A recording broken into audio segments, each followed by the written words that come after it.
అందరూ ఎలా ఉన్నారు? నేనండి మీ కడపమ్మాయిని. మేమైతే బాగున్నామండి. ఈరోజు అయితే సండే కదా, నేనైతే చేపలు అయితే తెప్పించుకున్నానండి. వచ్చేసి నాకైతే ఫుల్ జలుబు అండి, ఫుల్ జలుబు దగ్గు వచ్చేసి అందుకోసమే చేపల పులుసు తింటే బాగుంటుంది నోటికి టేస్ట్గా అని చెప్పి నేనైతే ఈరోజు మా కడప స్టైల్లో చేపల పులుసు అయితే చేయాలని డిసైడ్ అయిపోయానండి.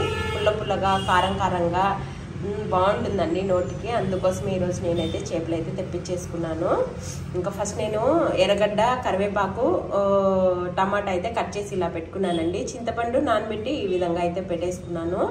ఇంక ఇదైతే మనకి చేపల్లోకి స్పెషల్ అండి. ఇది వేస్తే నీచు వాసన అనేది ఉండదన్నమాట. జీలకర్ర, మెంతులు ఈ విధంగా వేయించి అయితే పెట్టుకున్నాను.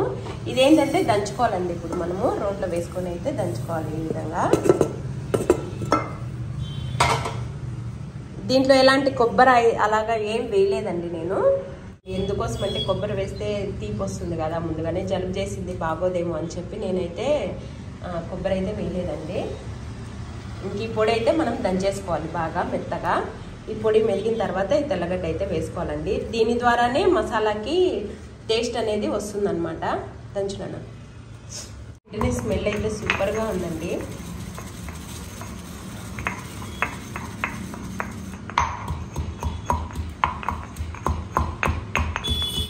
మేమైతే చేపలు తినడం తక్కువ అండి. ఇంకేమంటే ఈరోజు జలుబు చేసింది, తినాలనిపించిందని తీసుకొచ్చామండి. ఇంకా మనకు పొడి అయితే మెరిగిపోయింది. దీంట్లో తెల్లగడ్డ అయితే వేసి దంచుకున్నాము. చాలామంది ఎర్రగడ్డ కాల్చి వేస్తారండి. ఎర్రగడ్డ, టమాటా, కొబ్బరి అనేది బాగా కాల్చి మిక్సీ కొట్టి అయితే వేస్తారండి. ఈరోజు నేను అలాంటివి ఏం వేయలేదు. మసాలా ఎక్కువ తినకూడదని చెప్పి తక్కువ వస్తుంది కదండి, అందుకోసం మసాలా తక్కువ వేసి ఈ విధంగా అయితే సింపుల్గా మా కడప స్టైల్ అయితే చేసేస్తున్నానండి. నేనైతే ఇలాగా అన్ని రెడీ చేసి పెట్టుకున్నానండి. టమాటా, ఎర్రగడ్డ, కరివేపాకు, చింతపండు పులుసు, అల్లం వెల్లుల్లి పేస్టు, ఇంక ఇది మనం స్పెషల్గా తయారు చేసుకున్నాం కదా ఆ పొడి అండి. జీలకర్ర, మెంతులు, తెల్లగడ్డ అనమాట, ఇంకా పసుపు ఈ విధంగా రెడీ చేసి పెట్టుకున్నాను. ఇంకా చేపలు కూడా కడిగి నీట్గా పక్కన అయితే పెట్టేసుకున్నానండి.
చేసుకోవాలి ఈ విధంగా.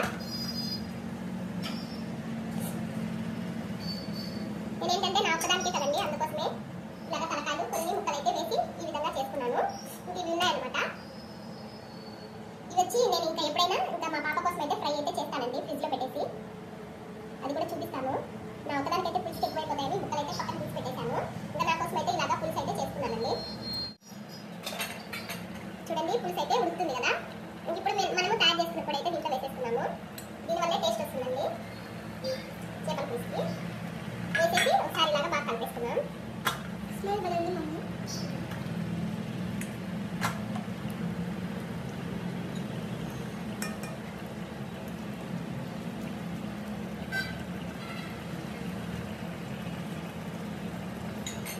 ఉప్పు కారం అన్ని పర్ఫెక్ట్గా సరిపోయాయండి.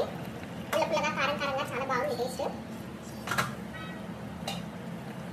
ఇంకా 10 నిమిషాలు అయితే ఇలాగే ఉడికిద్దాం. మన పులుసు అయితే రెడీ అయిపోయింది. చూడండి ఈ విధంగా పుల్ల పుల్లగా కారం కారంగా ఎంతో ఎమ్మీగా ఉండే మా కడప స్టైల్లో చేపల పులుసు అయితే రెడీ అయిపోయిందండి.